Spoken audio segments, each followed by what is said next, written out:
Jinger Vuolo is the sixth-born child of Jim Bob and Michelle Duggar, the famous parents responsible for the hit reality show 19 Kids and Counting, which collapsed in 2015 under a mountain of controversy. Of her 8 sisters and 10 brothers, Jinger has managed to stand out as the relatively rebellious one, a social media favorite who inspired campaigns from fans urging her to escape her family's conservative brand of Christianity. Here's a look at what sets Jinger apart from the rest of the Duggar family.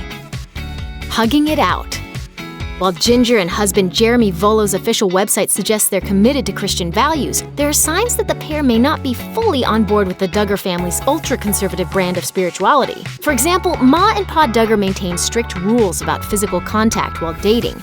As the Inquisitor notes, family patriarch Jim Bob is famously so afraid of normal hugs causing impure thoughts and feelings that he only allows his kids to side-hug each other.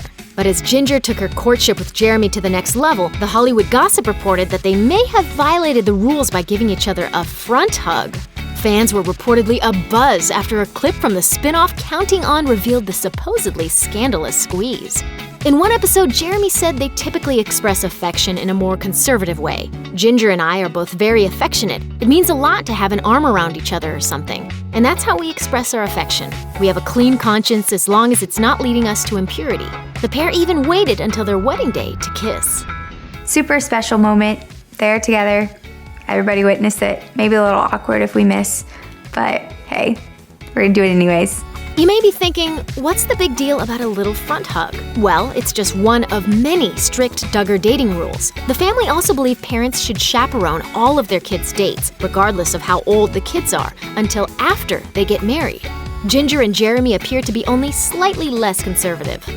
We open a lot of doors physically, then the time spent together basically becomes a time of saying, okay, we can't cross this line, and it becomes difficult. Hubby's checkered past.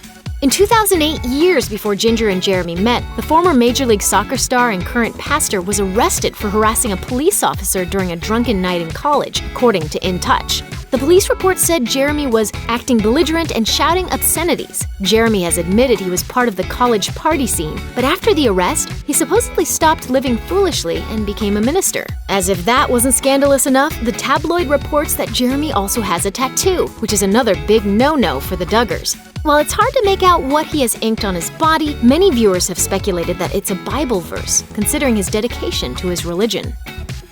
Wedding Day Woes. In 2015, the Duggar family's wholesome public image imploded when Michelle and Jim Bob revealed that their oldest child, Josh, had molested 4 of his sisters and a babysitter when he was a teen, and they were minors. While Jill and Jessa have spoken publicly about their family's ordeal, Jinger has remained quiet on the topic. Just a few short months after their engagement, Jinger and Jeremy tied the knot on November 5, 2016. Producers of Counting On reportedly worked frantically to incorporate the wedding into the spin-off show's second season, but there was just one problem: Josh. According to the Daily Mail, Josh was banned from appearing on TLC after his molestation scandal prompted the network to cancel 19 Kids and Counting. The camera crew apparently had to get very creative to obscure his presence at the nuptials, showing only the back of his head or taking advantage of strategic angles on some shots, blocking out Josh in the background. Dress code breaker. Jinger has made waves for wearing pants and sometimes even shorts, which her parents do not deem appropriate for women, according to The Hollywood Gossip. However, there's an asterisk connected to Ginger's pants rebellion. She's reportedly only allowed to wear slacks because her husband permits it. The tabloid said Jeremy addressed women's wardrobes during one of his sermons in Texas. It is your liberty as to whether you dress modestly with a modest pair of pants, or with a skirt, or with a t-shirt, or with a blouse. It is not your liberty, women, to wear sensual, seductive clothing that is designed to draw the attention of your brothers. Globetrotter. While her parents would reportedly prefer for their kids to stay close to their homestead in Arkansas, Jinger expressed the desire to live in a city back in 2012. And Jeremy, a New Jersey native, proposed in the Big Apple. Is big city living in their future? Mama Michelle told Radar Online back in 2013, New York City is way above what we would ever consider a city where she should move. As of the making of this video, Jinger and Jeremy are residing in Laredo, Texas, but this move still makes Jinger the first member of her family to permanently relocate, according to People. Rumors began swirling in September 2017 that the young couple may even be considering a big jump across the pond to pursue a job opportunity in Scotland. Considering the former homebody also chose to honeymoon in Australia, this dramatic untethering from her huge core family wouldn't be that out of character. We just hung out with a batch of kangaroos yesterday. Oh, you They're did? the cutest things in the world. They are very cute, aren't they? Very cute and delicious. Thanks for watching. Click the Nikki Swift icon to subscribe to our YouTube channel. Plus, check out all this cool stuff we know you'll love too.